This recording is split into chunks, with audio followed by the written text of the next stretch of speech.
single father took his 7-year-old daughter, Jamie, out trick-or-treating. After they returned home, he tucked her into bed and went to his own room, exhausted.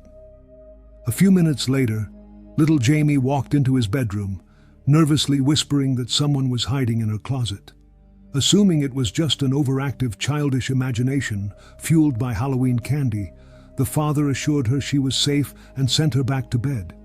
But 5 minutes later, she returned, terrified, claiming she heard things falling over in the dark.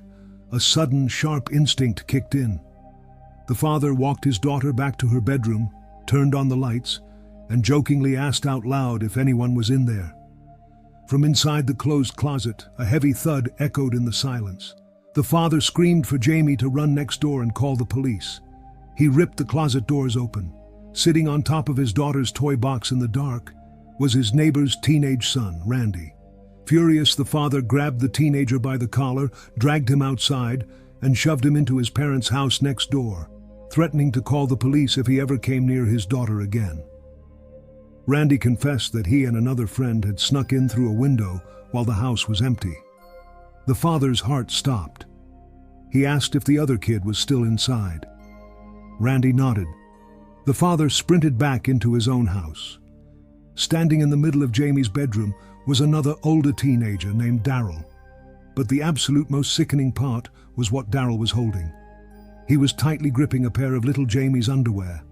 Blinded by pure, protective, fatherly rage, the dad grabbed the predator by the throat, threw him to the floor, and violently beat him before throwing him out onto the street. The next morning, the horror deepened. When inspecting the closet, the father found a freshly drilled peephole in the wooden door. Those sick teenagers had been hiding in the dark, watching his 7-year-old daughter sleep while touching her clothing. It's a chilling reminder that sometimes the real monsters live right next door. Parents always warn their children about stranger danger on Halloween, but rarely do kids actually come face to face with true predators. 2 11-year-old boys were out trick-or-treating in their neighborhood. As they were walking across a small, isolated wooden bridge, a dark black Jeep pulled up on the opposite side, physically blocking their path. The window rolled down. A middle-aged man with a raspy smoker's voice called out to them, asking for directions. Trusting their gut, the 2 boys turned around and hurried in the opposite direction. Since the Jeep couldn't fit over the narrow bridge, the driver reversed and sped off. The boys thought they were safe, but 5 minutes later, the exact same black Jeep came violently barreling around the corner, slamming on the brakes right next to them on the sidewalk. This time, the boys could clearly see inside. There were 3 older, creepy-looking men in the vehicle. The man in the back seat, who had gray curly hair and a mustache, aggressively ordered the boys to get inside the car, promising them huge bags of free candy. Instead of answering, the boys dropped their candy bags and sprinted for their lives. The Jeep aggressively threw itself into a 3-point turn, tires screeching as it chased the 11-year-olds down the dark street. The Jeep accelerated, cutting the boys off. The doors flew open. 2 of the grown men stepped out and lunged at the kids in the dark. Screaming in pure terror, the boys dodged the men, sprinting across a front lawn and furiously mashing the doorbell of the narrator's house. Seeing the parents open the front door, the predators retreated to their Jeep and sped away.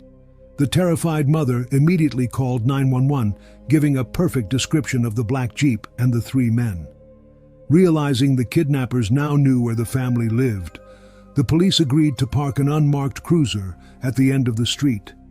Just a few hours later, the police lights flashed. The unmarked cruiser had successfully intercepted the black Jeep as it slowly crept back down the street, hunting for the boys. All 3 predators were dragged out in handcuffs, turning a horrifying near abduction into a massive victory for the neighborhood. Living alone for the first time is a liberating experience, but it also makes you highly vulnerable to whoever comes knocking in the dead of night. A young man was spending his first Halloween in his new house. At 11:00 p.m., a loud, aggressive pounding echoed from his front door. He peeked through the window, but the porch was empty.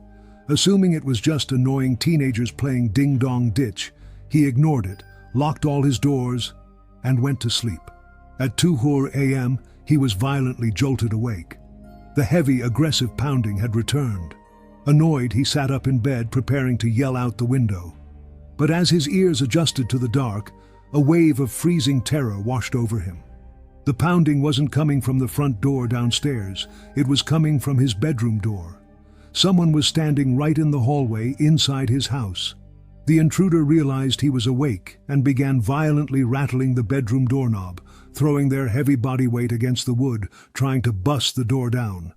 Trapped in his room with no weapons, the man relied on pure, desperate instinct.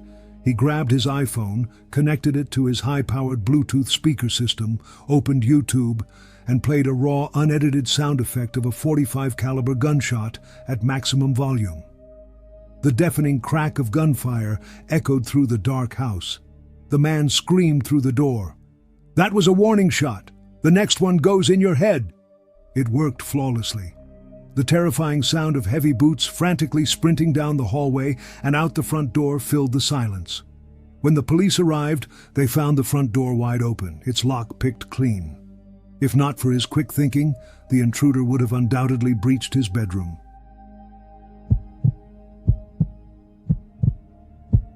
A 14-year-old boy was thrilled when his mother asked him to stay home and pass out candy, while she took his little sister trick-or-treating.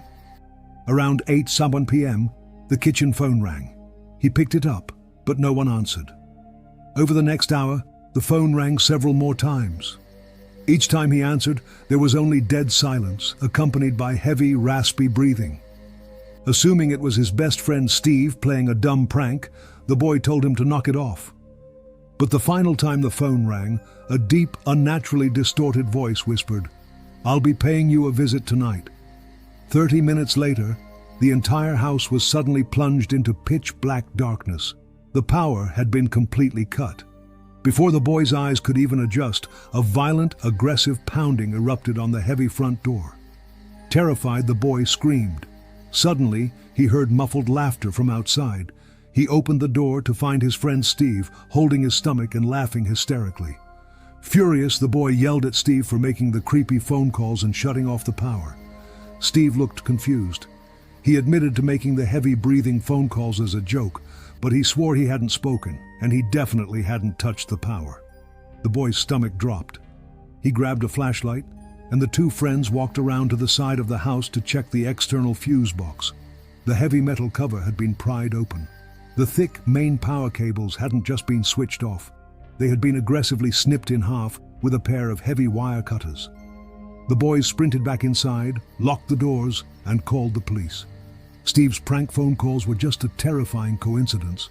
There was a real, highly dangerous intruder lurking outside in the dark, and they had permanently cut the power to the house right before Steve walked up to the door.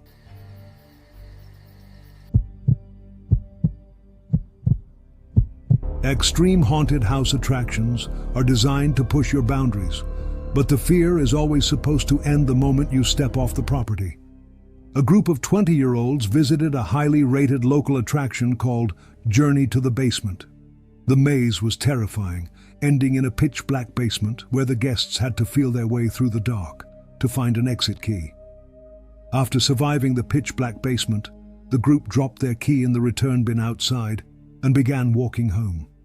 As they walked down the street, they noticed a massive, towering figure step out from the attraction's exit door. The person was wearing a long, dirty black robe and a horrific, bloody pig mask. Assuming he was just a scare actor trying to give them one last fright, the group laughed. But the man in the pig mask kept following them. He followed them for 1 block, then 2, then 5. The group started jogging. The man in the pig mask jogged after them. Deeply unsettled, the group sprinted to their friend Eddie's house, ran into the backyard, and slammed the heavy wooden gate shut behind them.